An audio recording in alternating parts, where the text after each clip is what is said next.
My custom bank cut bench is ready to be delivered today. Very, very excited because that's happening even quicker than I anticipated. I'm excited. The bench is coming. It's the bench Lex has been talking about. It has this super large tufted backing that goes up 42 inches. So total it'll be about 60 inches high. I'm very excited, and I just have to make room for it in the space to make sure we can put it flush against the wall. This is actually not our dimensions.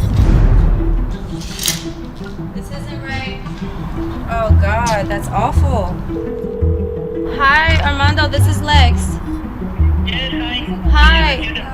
It's being delivered, but this isn't the dimensions we discussed. The bench is just wrong. It's wrong. I'm Lex Scott Davis, and I'm opening my own production studio, Ego Lab. What most people don't know is that I have a true love for all things home design. It's not going to be easy. The back is supposed to be 42 inches. This was a time where I was given an opportunity to help support her dream and her vision. What I want is to have a place people can spark new ideas, they get inspired. I want people who come here to know that I had something to do with every part of this building. I'm going to be down for the ride.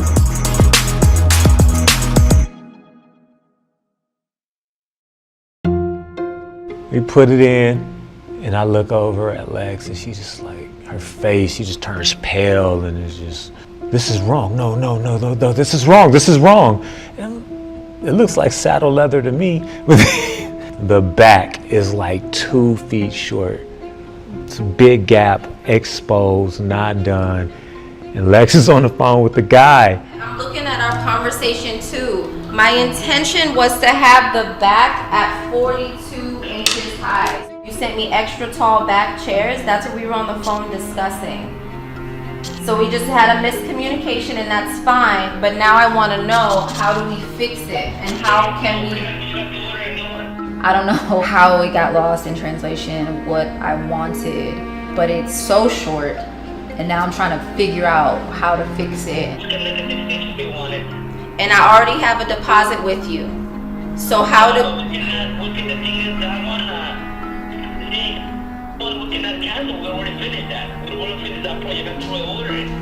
And lose the deposit that I already gave? I wanted to step in and solve the problem because I didn't like that this thing that she was so passionate about, she wants this to be perfect.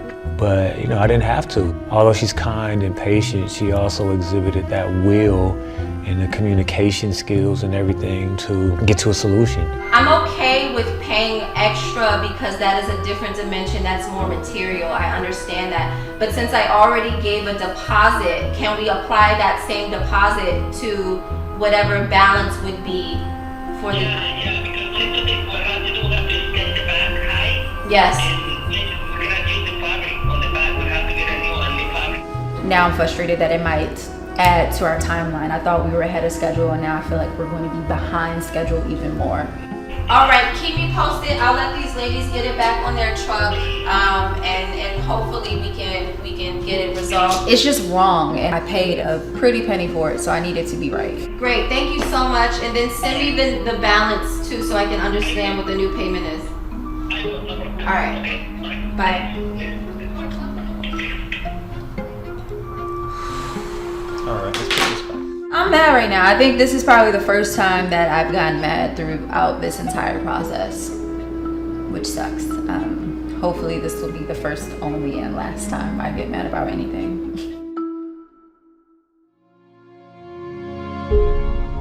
So now that the studio is about 80% finished, I want to start bringing in some test shoots and just to really paint the picture about all the possibilities that can happen in the space with the proper set design.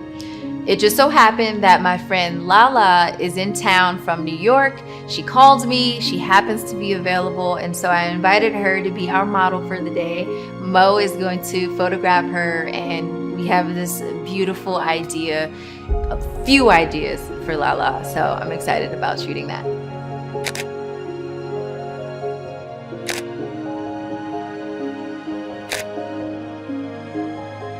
And it's so good.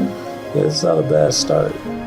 Mo is outstanding. He had this idea of building the set with all of these beautiful different textures of fabrics and drapes and flowers. It's beautiful. I didn't even think of doing anything like that in the space, so I'm happy that he was able to bring those ideas in and he was able to put together the group and the crew to actually make it come to life.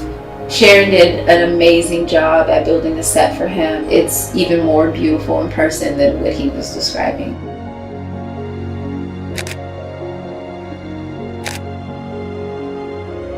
So now we get into what feels like you're having a real intimate relationship with the flower. Perfect. Him directing Lala in this way and really evoking emotion out of her during this time. I think it was more than she probably even imagined she was walking into. Want to call it our first test shoot? I'll call it. That's a wrap.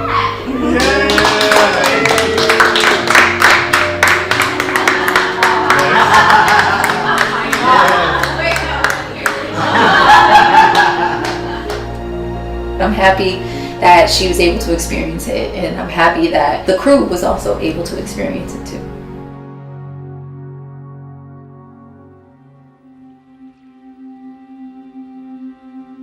So let's talk about the loss in the midst of this journey. So at the same time of all of these exciting and fun things are happening for the space, life is still happening, and you know, I am dealing with grief at the same time, because my godfather, my uncle, took his own life. But for Christmas, I found that out on the road. My father called me, and I had to pull over and sit with this information. I knew this man to be spectacular, be outstanding, and a giver and a provider. And he was fly, he was handsome, he was fun. And the last time I saw him, those colors weren't there. The vibrance was already gone. I think the biggest lesson I can take from my godfather's suffering is the importance of maintaining and holding on to your joy as tight as possible. If you find it, do what you can, really hold on to it. The chapter of my life that I am in, I have honestly found joy in a new way for the first time in a long time. I don't want to lose the light that I found. I'm dealing with so much. I can't stop the project because I have this huge timeline and a lot of money and all these things happening. But I do have to acknowledge and take a beat for myself, for my family.